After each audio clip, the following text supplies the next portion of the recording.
Thank you. Good morning. I'm Representative Tom Demmer from the 90th District, live in Dixon. We're here this morning with my colleagues Deanne Mazzocchi and Grant Worley as the three Republican members of the Special Investigative Committee that was brought forward to investigate a charge against Speaker Madigan. As you recall, this past summer, the United States Attorney's Office and Commonwealth Edison entered a deferred prosecution agreement in which ComEd admitted to, over the course of a decade, taking a series of actions to reward and influence Public Official A. Public Official A was identified as Speaker of the House Mike Madigan, and he was named in the deferred prosecution agreement 72 times. This obviously caught significant attention from both Republicans and Democrats all across the state of Illinois. And on August 31st, Leader Durkin, along with two other members of the House, followed House rules and entered a petition to form a special investigative committee to better understand what Speaker Madigan's involvement was with the actions that were laid out in federal court, and to get to the bottom of the truth of what happened. The Special Investigative Committee was established. There were 3 Republicans and 3 Democrats appointed, and the Special Investigative Committee scheduled its first meeting. Unfortunately, here we are today, 71 days after the petition was first filed, and the Special Investigative Committee has only met twice. We've only heard from one witness, one voluntary witness. The chairman of the committee, Representative Chris Welch, has blocked attempts to use the power of subpoena that the committee has to call in other witnesses, including Speaker Madigan and the many others who are named in the deferred prosecution agreement, who we know have relevant and important information that is necessary for our committee to conduct its investigation in a thorough, complete, and fair way. Frankly, it's shocking that the committee that's supposed to be conducting an investigation hasn't met in 42 days. There's no meeting scheduled for the foreseeable future. And the chairman has repeatedly pushed back against efforts by members of the committee and pushed back against the public comments of, again, both Republicans and Democrats calling on the committee to conduct a thorough investigation so members of the House of Representatives and the people of Illinois can have confidence that individuals who are elected to serve the people are being held accountable regardless of their position, and that there's not special treatment or special privileges given to a member simply because of their rank within the House of Representatives. This is a serious undertaking we have. It's a serious job to conduct this investigation. It does not happen frequently. It's only happened one time before in the history of the Illinois House, and we take that responsibility very seriously. However, individuals should simply ask themselves if, after 71 days, a committee that has only met twice, has only heard from one witness, and which has no meetings scheduled for the foreseeable future, is really conducting a fair and impartial investigation, or whether there are other factors at play. With that, I will turn it over to my colleague, Representative Deanne Mazzocchi. Thank you, Leader Demmer. Good morning, everyone. Deanne Mazzocchi from Elmhurst, Illinois State Representative for the 47th House District. This committee under Chairman Welch is now littered with broken promises, and his decision to delay any further meetings is quite troubling. In September, Chairman Welch initially promised weekly meetings to get our committee work moving forward. It's November, and the committee has only met twice. The first meeting was procedural in nature. Chairman Welch halted everything ostensibly to wait on the U.S. Attorney, and then the U.S. Attorney gave us the go-ahead to call witnesses and seek documents. At the second meeting, we heard bombshell after bombshell from ComEd executives, giving a very detailed account of the company's role in rewarding and bribing Public Official A, Mike Madigan, by giving sweetheart contracts and no-show lobbying jobs to closely connected allies of the Speaker. Chairman Welch then broke his promise to keep going. He shut our work down, but he did promise he would start up November 5th after the election. Well, the election is over, and he showed that his promise was a rope-a-dope. He's delaying again. We're supposed to be investigating whether Speaker Madigan has acted in a manner unbecoming a legislator. I have never seen 3 Democratic members of an investigating committee so utterly disinterested in actually investigating. Our charge as a committee, as we have identified it, is to determine whether Speaker Madigan has committed a breach of the public trust. He was named 72 times in a deferred prosecution agreement entered into by ComEd. Mike Madigan gave a very weak excuse in a letter. It was not under oath, and we've already gathered evidence that contradicts or undermines his letter explanation. That's a problem when we're talking about conduct on becoming a legislator.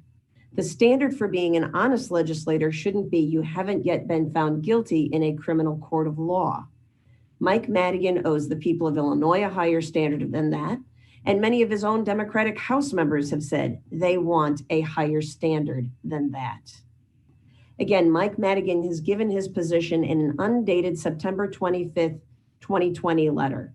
That letter is not under oath, but the statements he made in it should be. One witness has already contradicted Speaker Madigan's version of events. There may be more, and that's why we need more witness interviews, and again, under oath. Chairman Welch has said he wants to wait for ComEd to give documents, but one of the critical documents that ComEd identified to date is an email from the Speaker's office manager forwarding Juan Ochoa's resume to ComEd, saying the Speaker wants to make sure you see this. Why wait to get that from ComEd, Chairman Welch? Why not just ask the Speaker to provide it to our committee or issue a subpoena for it so we can get moving? Welch isn't asking for it because the testimony that ComEd gave was false. He isn't asking for it because he knows the testimony ComEd gave was true. Squelching these meetings will not end the public's curiosity. It will not end my curiosity or other legislators' curiosity that's coming from both sides of the aisle. And it certainly does nothing to stifle the curiosity of the U.S. Attorney for the Northern District of Illinois as the investigation into sprawling corruption throughout state government continues. Chairman Welch, time is running out in this particular General Assembly to finish our work. It's no longer political. The election is over. We cannot let the work of this committee languish like the Ethics Committee and so many other blue ribbon panels that this House has created before. The stakes are too high this time, and it's time that everybody stood up to fight for the truth. At this time, I'd like to turn the floor over to State Representative Grant Worley. Good morning. I'm State Representative Grant Worley. I represent the 41st District, Naperville, Warrenville, and both DuPage and Will counties. Why are we here today? It's really quite simple. Chairman Welch, we want the political games that you and your colleagues on this SIC are playing to stop. In the past, you have falsely claimed that it is us, the Republicans, who are playing politics with this process. In reality, it is you, Natalie Manley, and Liz Hernandez that are playing politics with this. We all know why, but I'd like to reiterate those reasons why you're doing this for all to understand. First and foremost, it's about power. Chairman Welch, you're drunk with power on this one. It is time to do the right thing for the people, the residents of Illinois. It's also about money. If you look at the campaign accounts of these three individuals serving on this SIC, the Special Investigations Committee, you'll see that they are flush with cash. Natalie Manley is sitting on $1.4 million that was gotten to her through the Speaker.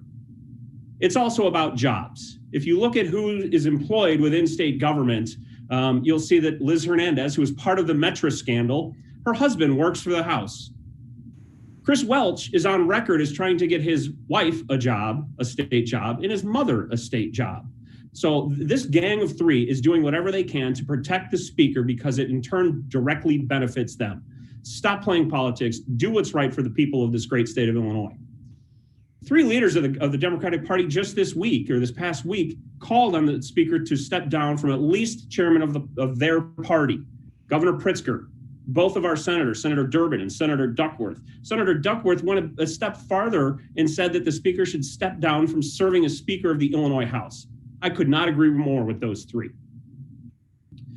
As we've come to see, history repeats itself in the fact that the Speaker is nothing but defiant, as he usually is. But this committee is supposed to be above being a protection racket for the Speaker.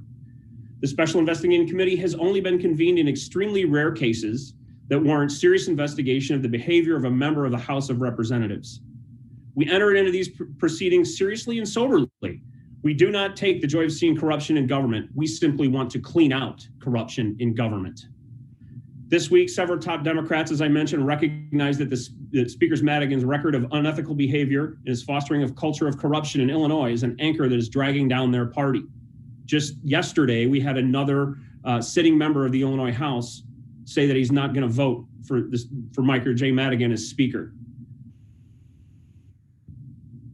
His continued leadership, both at the head of their state party and also in the Illinois House, erodes the public trust in this great body. We need to do whatever we can to get the public's trust back. To Democrats, the most important thing is winning elections because they all wait until after the election in order to make these statements. If they truly want to do the right thing, which I'm glad they're finally here now, this should have been going on forever. It never should have been allowed to happen, but here we are.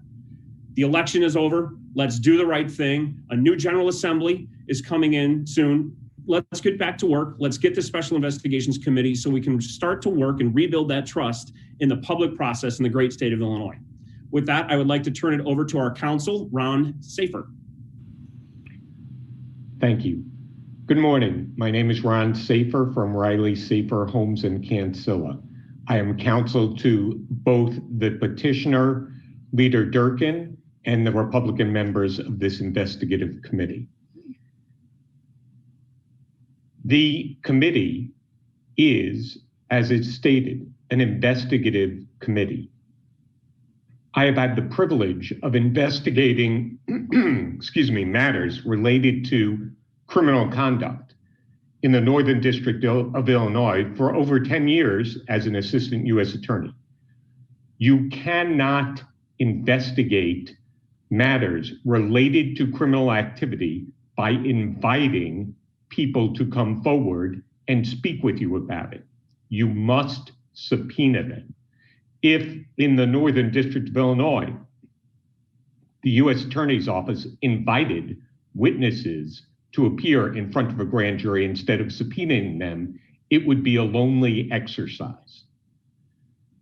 The Speaker has, as indicated, in essence, testified before this committee, or attempted to, by submitting a letter that said what his position was and why he said he could not appear before the committee. Specifically, he said the federal investigation is more important than political theatrics, and I cannot in good conscience take any action that may in any way interfere with a federal investigation or potential prosecutions.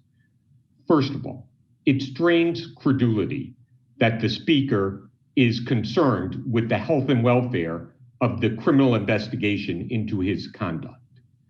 But even if you take that at face value, after that letter was written, John Lausch, the United States Attorney for the Northern District of Illinois, confirmed once again that the Speaker's testimony before this committee would not interfere with their criminal investigation.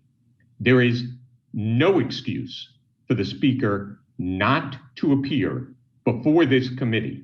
The United States Attorney has made it clear 3 times, once orally and twice in writing, that he understands that this committee has a job to do, that he respects the committee's need to investigate this conduct, which, although related to criminal conduct and related to the criminal investigation, is, of course, guided by a different standard, and that is that it is conduct unbecoming to a legislator, certainly significantly below the bar of criminal misconduct. Nonetheless, the U.S. Attorney has made it very clear that the Speaker can testify before this committee, the committee can do its work, and that it will not interfere with the federal investigation.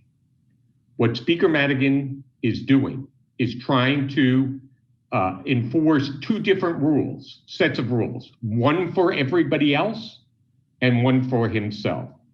The first time this committee entertained this kind of a charge, the fact is that it took into account the assertion of the 5th Amendment by the subject of that investigation. Speaker Madigan, although he says he is not invoking the 5th, his failure to appear before this committee should similarly be held against him and all inferences drawn against him. Those are the rules. They should be applied consistently. Thank you. Thank you. Thanks to all of you. Okay, lots of questions in, so we'll try to get through all of them. Start with Dave Dahl at WTAX. As a superminority party, what leverage do you have over the speaker?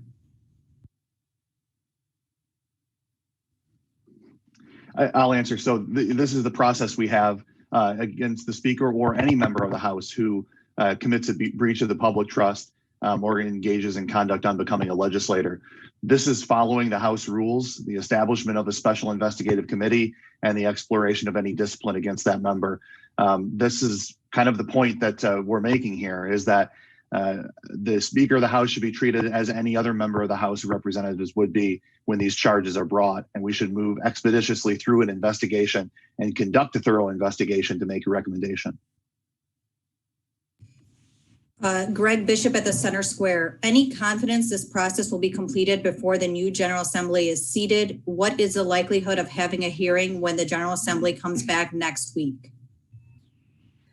Yeah, I'll answer that. There's certainly we certainly have the ability to get the work done. The question is whether Chairman Welch has the will to get the committee's work done. I think if we were to, immediately swing into action and start getting things moving, we could absolutely get this done probably before Christmas time. It's just a question of will Chris Welch actually allow us to do the work? From Jim Leach at WMAY, are there concerns about meeting in person in Springfield amid the surge in COVID cases? I think that what we showed the last time we were able to have the General Assembly meet down in Springfield is everyone took appropriate precautions. And to my knowledge, there was not any instance where someone caught COVID as a consequence of us going down to do the work of the General Assembly. So I think there's certainly opportunities we can all take to do things correctly. But, when it comes to the hearing and the committee members, again, we've taken appropriate steps where we can, be cautious, be safe, and certainly not have any risk above any other activity that's out there. Two questions from Mark Maxwell. We'll start with the first one. What happens if a motion to file a subpoena ends in a partisan tie? Without any witnesses, would this be a dead end? Yeah, and the answer to that is no. There are additional procedural tools that we have available, but it would really be a shame if we actually had to go exercise them. But again, I want to emphasize the point that under the House rules, particularly when this investigative file gets turned over to the committee that's actually going to make decisions and findings based on this, is that if in fact a subpoena is issued and people refuse to come forward and testify, then adverse inferences can be made against both the speaker as well as any witnesses who decline to come forward to testify. So that is why if in fact the speaker or these witnesses do have exculpatory information, they should be quite eager to come forward and share it with the committee, because if they don't, then under Mike Madigan's own House rules, those facts and his refusal to come forward and testify can and should be used against him when it gets to the next stage of the process. The second question for Rep. Mazzocchi, and I think Ron, you might be able to chime in here too afterwards. Can Representative Mazzocchi clarify what specifically the witness said that contradicts Madigan's letter? Sure. So, for example, one of the things that Speaker Madigan stated in his September 20th letter, September 25th letter, I believe it's the fifth full paragraph down. He said that he only purportedly made recommendations in connection with hiring. Again, the ComEd witness testimony made very clear that when it came to Juan Ochoa and the board seat, that there were specific instances where an email was sent from Speaker Madigan's office manager to ComEd, encouraging them to take a look at Juan Ochoa's resume for purposes of hiring. So, the idea that the speaker says that these were quote unquote purported recommendations being made by him or on his behalf is certainly contradicted by the ComEd testimony. Similarly, if you were to look at the plea agreement involving Fidel Marquez, one of the things that the speaker says in his letter is that, if individuals, and by implication referring to Mike McLean, were making deals or were suggesting that there would be a quid pro quo favor on his behalf, that's certainly not something that he was aware of. Yet, if you look at the Marquez plea agreement, I believe it's on around page 5, Marquez made clear that it was his understanding that individual one, who I believe is Mike McLean, was in fact communicating on behalf of public official A. So here again, we have a whole host of evidence that is contradictory to the speaker's claims made in his letter. And this is why, again, I think it's very important that we get all of these individuals in front of the committee so that we can get testimony clear on the record as to what did or didn't go on. I would simply add that the entire, the entire scenario that was portrayed in the speaker's letter has been contradicted by the Commonwealth Edison testimony. What the speaker, in essence, says is he recommended certain isolated individuals for jobs and that is just fine. And that is just fine. But the testimony of the Commonwealth Edison and the deferred prosecution agreement paints an entirely different picture, which is a pattern of the speaker having people be hired by Commonwealth Edison and Commonwealth Edison doing that in an attempt to influence the speaker's activities as a legislator. And the witness made it very clear that that was Commonwealth Edison's intent. And it is a scenario that is totally different than that portrayed by the speaker's letter. In addition, it was very clear that the speaker had Commonwealth Edison put a member of the board of directors in place, and that they did so in an attempt to influence Speaker Madigan in the performance of his activities as a legislature. That's not recommending an individual for a job. Thank you. From Mike Militich, what do you think of Fidel Marquez declining the invitation to testify before the committee? As someone who pleaded guilty to the bribery scheme, isn't his information critical to your investigation?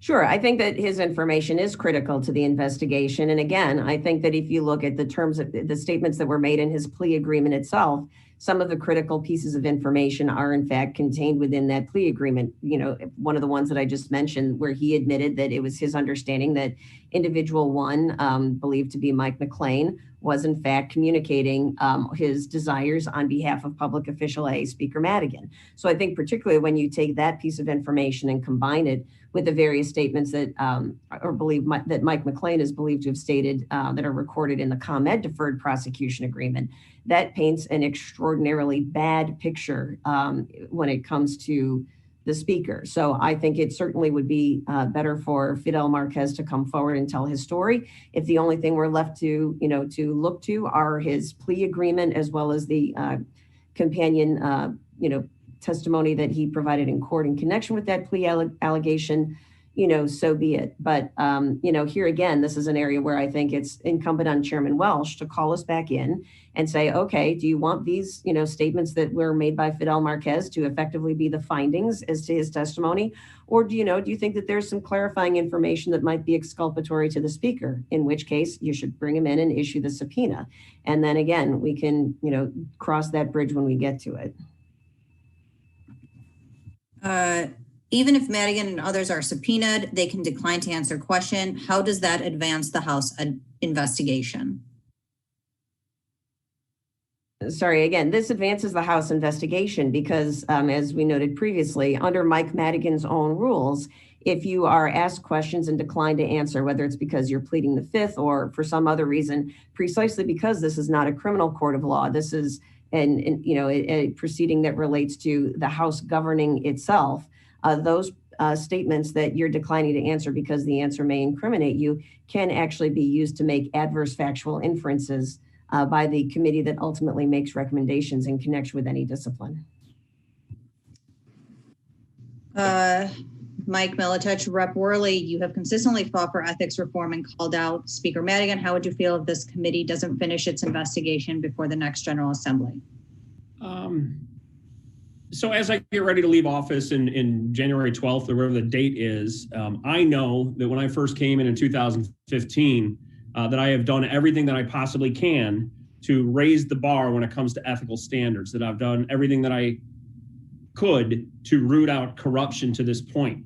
Look at where we were as a state, as a General Assembly in 2015 and to where we are now. Back then, people didn't even dare criticize the speaker.